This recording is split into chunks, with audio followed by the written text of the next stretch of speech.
Hi అండి, నమస్తే. నేను మీ వాణి. అమ్మ చేతి గుమ్మగుమ్మలకి స్వాగతం అండి. నేను ఈవేళ మా అమ్మగారి ఇంటికాడ ధవళేశ్వరంలో వచ్చాను. సరదాగా ఫంక్షన్స్ ఉన్నాయని. మా మరదలు ఇసుక దుందులు కూర చేస్తుందండి. తమ్ముడు పొద్దున్న మార్నింగ్ బ్యారేజ్ ఆనకట్ట దగ్గరికి వెళ్ళిపోయి ఇసుక దుందులు తీసుకొచ్చారు. మా మరదలు చక్కగా దాన్ని శుభ్రం చేశారు. ఇప్పుడు చూడండి, కూర బాగుంటుంది. ఎలా చేస్తుందో చూద్దాం మనం. నిజంగా ఈ కూర అయితే చాలా బాగుంటుందండి. సీ ఫుడ్లో ఇప్పుడు మనం పచ్చిరొయ్యలు తింటే ఎంత టేస్ట్గా ఉంటుంది, ఇసుక దుందులు కూడా అంత టేస్టీగా ఉంటాయి. మా మరదలు చాలా బాగా చేస్తుంది. ఇట్లా ఇగురు చూద్దురు కానీ ఏ విధంగా చేస్తుందో మీరు కూడా ట్రై చేద్దరు కానీ. ఇదిగోండి, గసగసాలు తీసుకుంది, మెత్తగా పేస్ట్ చేసింది. జీలకర్ర వేస్తుందండి. జీలకర్ర, కొంచెం ధనియాలు. ఇంకోండి, ఇంకా అందులోకి మసాలా ఏంటంటే దాల్చిన చెక్క కొంచెం, 2 యాలక్కాయలు వేసింది. ఇదిగోండి, ఇవన్నీ ఇప్పుడు మిక్సీ చేస్తుంది అనమాట. ఏం వేసింది తెలుసు కదా, జీలకర్ర, ధనియాలు, దాల్చిన చెక్క, 2 యాలక్కాయలు. సింపుల్ మసాలా అండి, ఎక్కువ ఏం లేదు. చక్కగా దీన్ని ఇప్పుడు పేస్ట్ చేస్తుంది.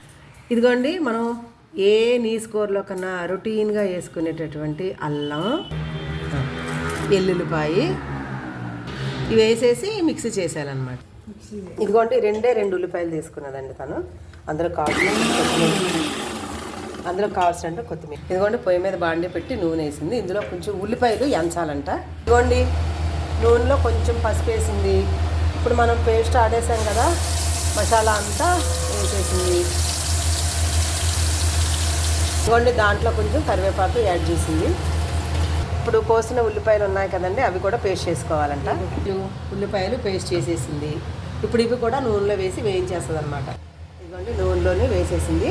ఇప్పుడు ఇదంతా చక్కగా వేగాలన్నమాట. వేపుతుందట ఒక కాసేపు. చూద్దాం ఎలా వేపుతుంది. ఇదిగోండి, ఈ మాత్రం ఉప్పు వేసిందండి. అది కూడా కళ్ళుప్పు వేసింది, సన్నుప్పు వేయలే. ఇదంతా టేస్ట్ ఉంటుందంట, అందుకనే కళ్ళుప్పు వేసింది అనమాట.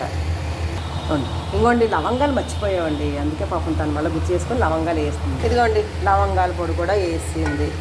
ఏపుతుంటే వస్తుందండి వాసన, మామూలుగా రావట్లేదు. నాకు ఆల్రెడీ జలుబు చేసింది, అయినా ముక్కులోకి చొచ్చుకొని పోతుంది అనమాట వాసన. భలే బ్రహ్మాండంగా ఉంది. ఇప్పుడే తొందరగా తినేయాలా అని అనిపిస్తుంది అనమాట. అంత బాగుంది. చూసారా, ఎగుతుంది చక్కగా. ఇదిగోండి, కారం ఒక 2 స్పూన్లు కారం వేస్తుందంట. అండ్ మీకు తెలుసా, ఏ సీ ఫుడ్ కూరలలో కొంచెం కారం తగిలించాలండి, అప్పుడే టేస్ట్ ఉంటుంది. ఏమాత్రం తక్కువ వేసుకున్నామో సప్పగా ఏదో కూరలాగా ఉంటుంది. అందుకని కొంచెం చక్కగా కూరలో కారం తగిలించండి. కొంచెం కారం ఎక్కువ తినలేను అనుకున్న వాళ్ళు కొంచెం తగ్గించుకోండి. అలా అని మరి కారం లేకుండా అయితే వేయం కదా. ఇంకో చూడండి, కారం వేసిన తర్వాత కలర్ఫుల్గా బాగుంది, సూపర్. ఇవ్వండి, ఆ కొత్తిమీర కట్ చేసింది కూడా వేసేసింది. అబ్బా భలే ఉందండి, ఎర్రగా. అబ్బా భలే బాగుంది, సూపర్. ఇప్పుడు ఆ చేపలు కూడా వేసేసింది. వావ్, సూపర్ కదా.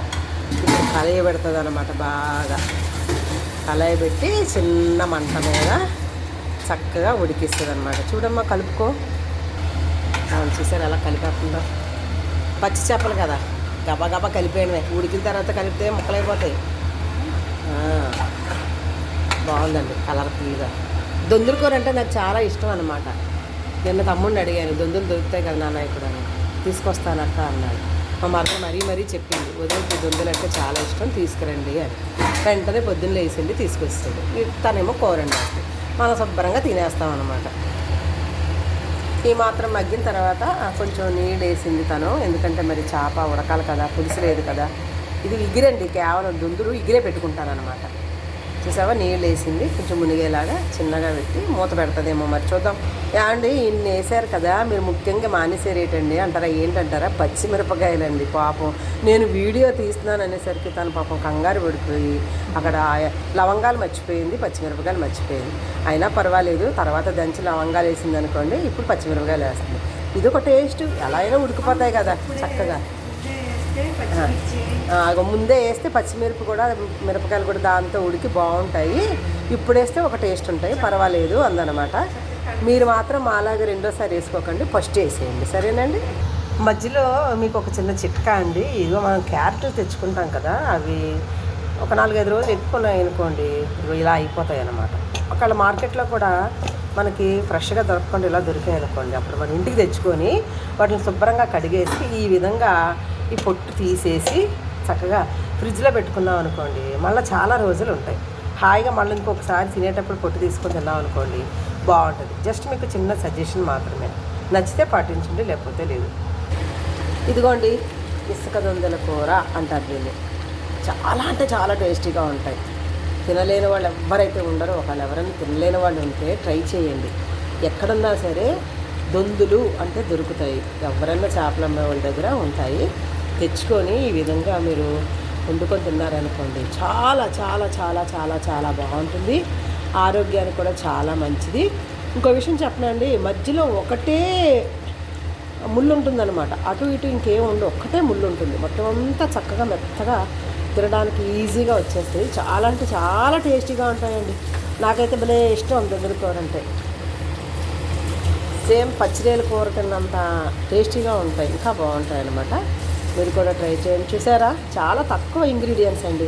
కొంచెం ధనియాలు, కొంచెం జీలకర్ర, కొంచెం దాల్చిన చెక్క, అల్లం ఎల్లిగడ్డ పేస్టు, తగినంత ఉప్పు, తగినంత కారం. ఒకవేళ మీకు కారం సరిపోలేదనుకోండి, ఎక్స్ట్రా ఒక స్పూనుడు కారం వేసుకోండి. సరిపోకపోతే ఉప్పు వేసుకోండి. దాన్ని బట్టి మీకు టేస్ట్ తెలిసిపోద్ది. దేవి సరిపోయిందా? ఉప్పు కారం అన్నీ బాగున్నాయా? అన్నీ సరిపోయాయి. కారం లేకపోతే అసలు బాగోదు. అందుకని ఇంకా కొంచెం కారం కూడా వేసాను నేను అంటుంది తను. అలాగే మీరు కూడా కొంచెం ఉప్పు చూసిన తర్వాత సరిపోలేదనుకోండి, కారం వేసుకోండి, ఏం పర్వాలేదు. 2 నిమిషాలు మళ్ళీ పొయ్యి మీద చిన్న మంట మీద ఉంచారనుకోండి, కలిసిపోద్ది. కానీ ఊరికే చేపల కూరని గరిటె పెట్టి కలపకూడదండి. చాలా జాగ్రత్తగా వండాలి దాన్ని, ఎందుకంటే చాలా మెత్తగా ఉంటే తొందరగా ఉడికిపోతాయి. ఓకేనండి, ఈ యొక్క దొందుల కూర వండే విధానం మీకు నచ్చింది అనుకుంటున్నాను. నచ్చితే మీరు కూడా వండుకోండి.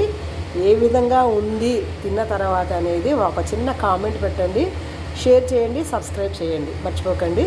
Thank you.